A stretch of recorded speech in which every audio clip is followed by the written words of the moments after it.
নমস্কার, কেমন আছেন আপনারা সবাই? এসপি কিচেন ব্লগে আপনাদের সবাইকে স্বাগত জানাই। আপনারা কিন্তু সকলেই দেখছেন এখানে কিন্তু 4 রকম জিনিস নামানো আছে।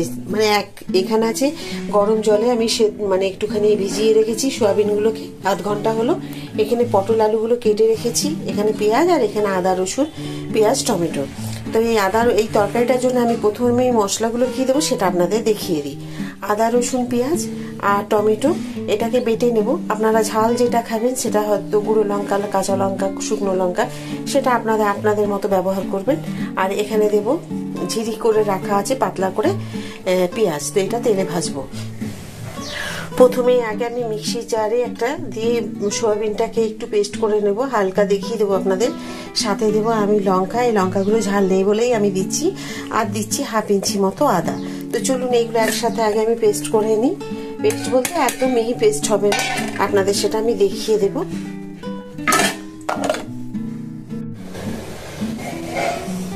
দেখুন আমি এখানে সয়াবিনটাকে কি সুন্দরভাবে পেস্ট করেছি, একদম কিন্তু মিহি হয়নি। সেইভাবে আপনারাও করে নেবেন। এইভাবে পেস্ট করে নিলে তারপরে আমি আপনাদেরকে দেখাচ্ছি কি করতে হবে। এখন দিয়ে দেবো আমি আদা রসুন পেঁয়াজ আর টমেটো, এইগুলোকে সব দিয়ে দেবো আমি মিক্সিতে।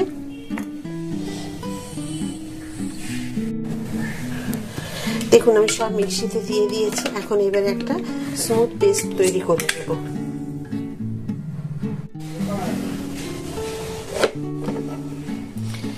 দেখুন আমি পুরো মশলাটাকে রেডি করে নিয়েছি।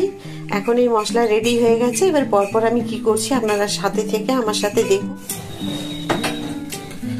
আমি সোয়াবিনের এই যে পেস্টটা করে রেখেছি, এর মধ্যে আমি একটা আলুকে গ্রেট করে দিয়ে দেব। তো এই আলুটাকে আপনারা এইভাবে গ্রেট করে দিয়ে দেবেন।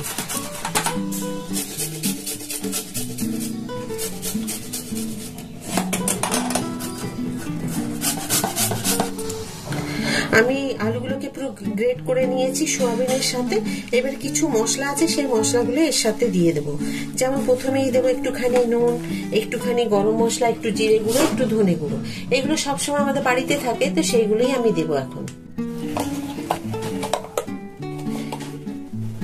এবার দেবো আমি এখানে 1 চামচ জিরে গুঁড়ো,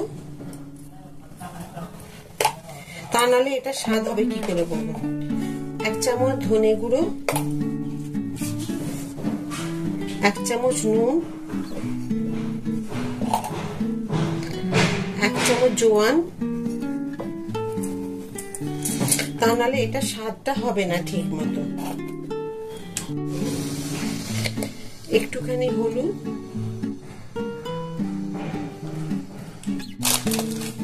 একটু দেব কসুরি মেথি, কেননা এর স্বাদটা যেন ভালো হয় সেই কারণে এত সব করা। কারণ সোয়াবিনে ধরুন খুব স্বাদটা একদম ফিকে টাইপের হয়, সেই কারণে আমাদেরকে এগুলো দিতে হয়। আর সব শেষে দেব, আলু তো দিয়েছি, আর সব শেষে দেব দেখুন ময়দা। এই ময়দাটা আপনাকে দিতেই হবে, যার জন্য এটা খুব সুন্দর হবে। আরেকটা জিনিস দেব যেটা হবে সব থেকে জিনিসটাকে ভালো করবে খেতে। তো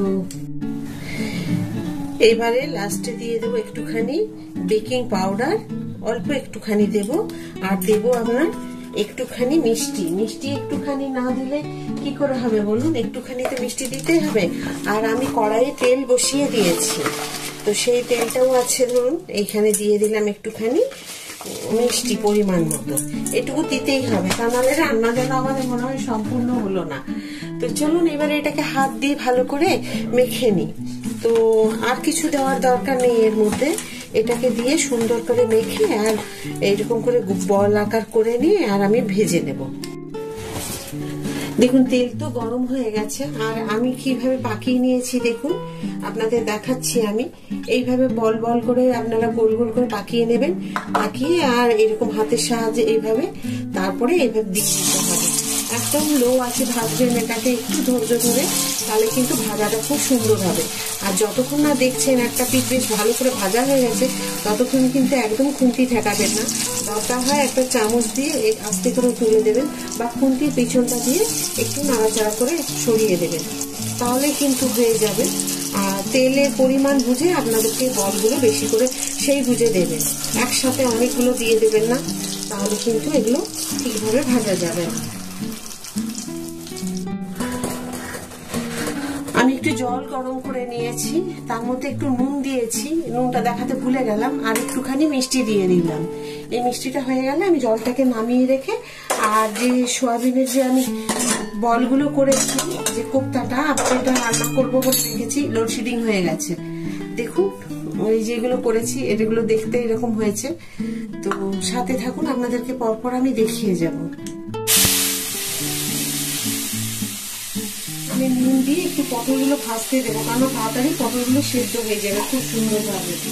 লোডশেডিং হয়ে গেছে, পটলগুলো ভাজা হয়ে গেছে। পটলগুলোকে ভেজে আমি তুলে নেব, এইভাবে তুলে নেব। পটলগুলোকে,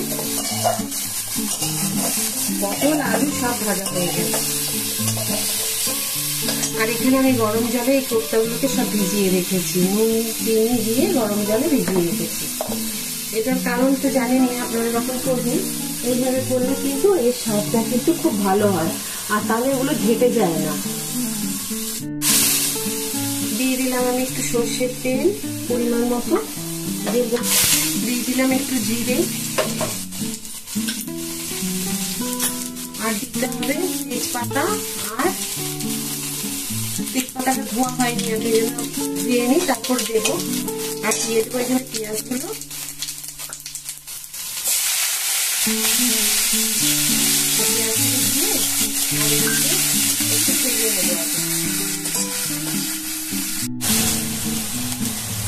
পেঁয়াজগুলো লাল করে ভাজা হয়ে গেছে। আর এখানে আদা রসুন পেঁয়াজ টমেটো কাঁচা লঙ্কা ঝালটা আমি দিইনি, আর দিয়েছি এখানে কাশ্মীরি লঙ্কার গুঁড়ো, জিরে গুঁড়ো, ধনে গুঁড়ো আর একটু মিষ্টি। নুনটা তো আমি পটলের সাথে ভেজে রেখেছি, একটুখানি দেখে নিয়ে তারপরে আমি নুনটা দেবো।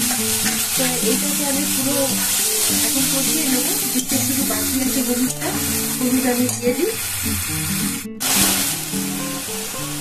দিয়ে দিলাম হলুদ। সব মশলা আমার দেওয়া হয়ে গেছে, এবার এটাকে আমি কষিয়ে নেবো ঠিক করে। কষানো হয়ে গেলে তারপরে এবার আমি দিয়ে দেবো পটল আর আলু যে ভেজে রেখেছি সেই। আজকে লোডশেডিং হয়ে গেছে, হয়ে যাওয়ার কারণে জানি না আপনারা ঠিক দেখতে পাচ্ছেন কি না। মশলাটা আমার কষানো হয়ে গেছে, যদি ভেজে রাখা আলু আর পটলগুলো আমি দিয়ে দিলাম। এখানে দিয়ে আবার 2 মিনিট মতো আমি ভালো করে নাড়াচাড়া করে নেব, সুন্দর করে একটুখানি নাড়াচাড়া করে নেব। আর এতে আমি তো দেখলেনই টমেটোটাকে পেস্ট করে মিক্সিতে দিয়েছি, যার কারণে গ্রেভিটা খুব ভালো হবে। আপনারাও এইভাবে চাইলে দিতে পারেন, তাহলে বেশি অন্যান্য পেঁয়াজ রসুন এগুলো না দিলেও চলবে। এটাকে কষানো আমার হয়ে গেছে।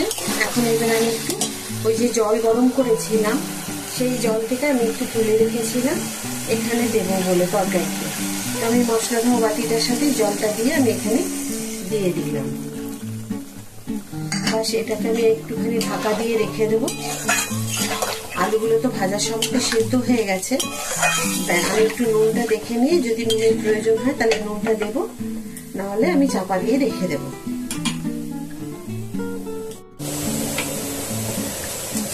আমি দেখলাম নুনটা একটু কম হয়েছে, যার কারণে একটুখানি নুনটা দিতে হবে। তো সেই নুনটা আমি একটু দিয়ে দিলাম, দিয়ে এবার আমি চাপা দিয়ে দেবো 15-20 মিনিটের জন্য। ঝোলটা পুরো রেডি হয়ে গেছে। আমি এখন দিয়ে দেবো একটুখানি গরম মশলা। গরম মশলা এখানে কসুরি মেথি বা অন্য কিচ্ছু দেওয়ার দরকার নেই, কেননা গরম মশলার সাথে কসুরি মেথি কোনো না দিলেও চলে। আর এবারে দেখুন আমি যে ঝোলগুলো এই যে বড়াগুলোকে রেডি করে রেখেছিলাম কোপ্তার, দেখুন কি সুন্দর জলে একদম পুরো সেদ্ধ হয়ে গেছে। এবারে আমি উপর থেকে এগুলোকে দিয়েই কিন্তু নামিয়ে নেব, আর ফোটাবো না, কারণ এটা পুরো যা জলটা না টেনে নিয়েছে। তো এইভাবে এগুলোকে সব আমি দিয়ে দেব। সোয়াবিনের পটল দিয়ে যে কোপ্তা কারি আমি করলাম, তো সেটা যে আপনাদের কেমন লাগলো ভিডিওটা আমাকে অবশ্যই কমেন্ট করে জানাবেন। আর এটা নিরামিষও আপনারা রান্না করতে পারবেন। রান্নাটা রসুন আর পেঁয়াজটাকে স্কিপ করে যাবেন, তাহলেই হবে। একটু ঘি, গরম মশলা, আমি তো গরম মশলা শুধু দিয়েছি, ঘিটা নামিয়ে পরে দেবেন, তাহলেই হবে। আর এটা নিরামিষও খুব সুন্দর লাগে খেতে। তো এইভাবে আপনারা একবার রান্না করে অবশ্যই নিজেরা পরিবারের সকলকে খাইয়ে তারপর আমাকে কমেন্ট করে জানাবেন কেমন হয়েছিল। যদি ভালো লাগে তাহলে একটা লাইক করে দেবেন, সাবস্ক্রাইব করতে একদম ভুলবেন না। সবসময় যেমন আপনারা আমার সাথে থাকেন, সব দিনে এরকম সাথে থাকবেন। আবার একটা নতুন ভিডিওতে নতুন রান্না নিয়ে আপনাদের কাছে আমি চলে আসবো। সবাই ভালো থাকুন, সুস্থ থাকুন, এই বলে আজকে আমার ভিডিওটা শেষ করছি। নমস্কার।